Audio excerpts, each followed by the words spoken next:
Well, today we're going to talk some more about setting the standard high and some methods to help you do that, some specific ways to help you. So, get ready. This is the second half from yesterday's video.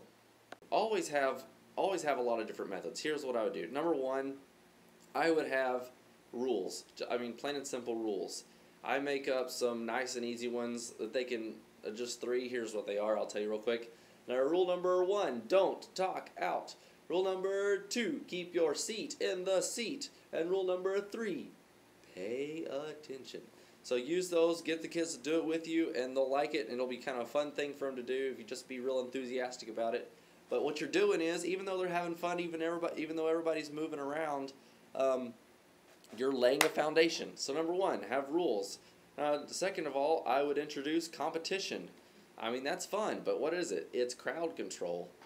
So you introduce the guys against the girls, and you introduce point system. You have a board up here. You tell them, and you talk about the macho men and the wonderful women, and you get them where they're in this rivalry, where anytime somebody acts up, you say, "Oh, the girls are doing good," and the guys start being better.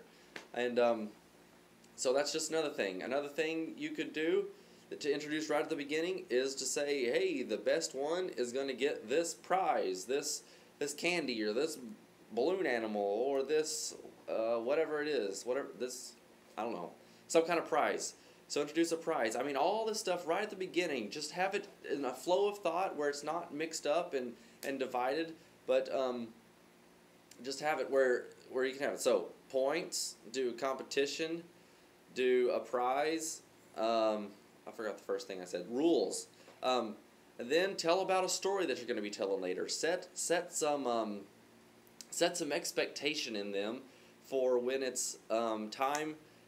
Set some expectation for what's coming, so you can say, "Hey, you want to hear? We'll sit up real straight and tall, and I'll tell you in just a little bit." And just leave them on their edge of their seat, and that just keeps their attention because they're sitting there paying attention to whatever you're doing right now because they're looking forward to something in the future, if that makes sense. And one other thing, this will be the kid control thing of the day.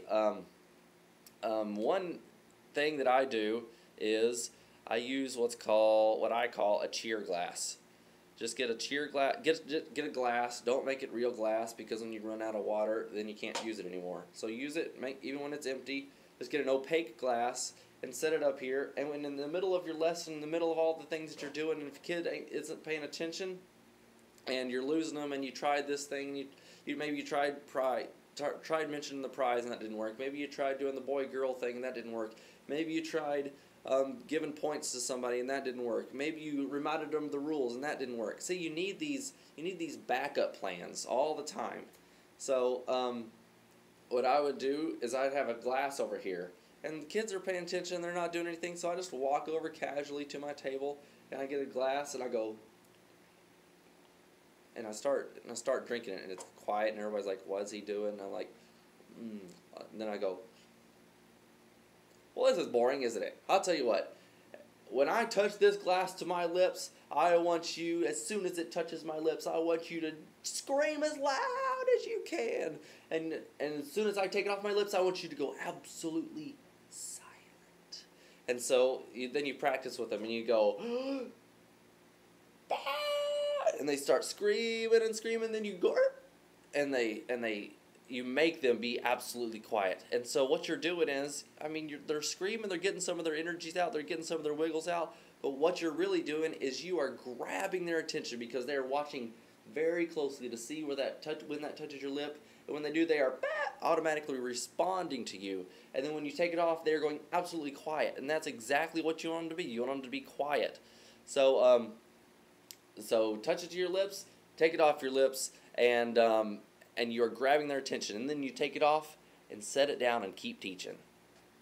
Because once you take it off, they're absolutely quiet and they're paying attention like this.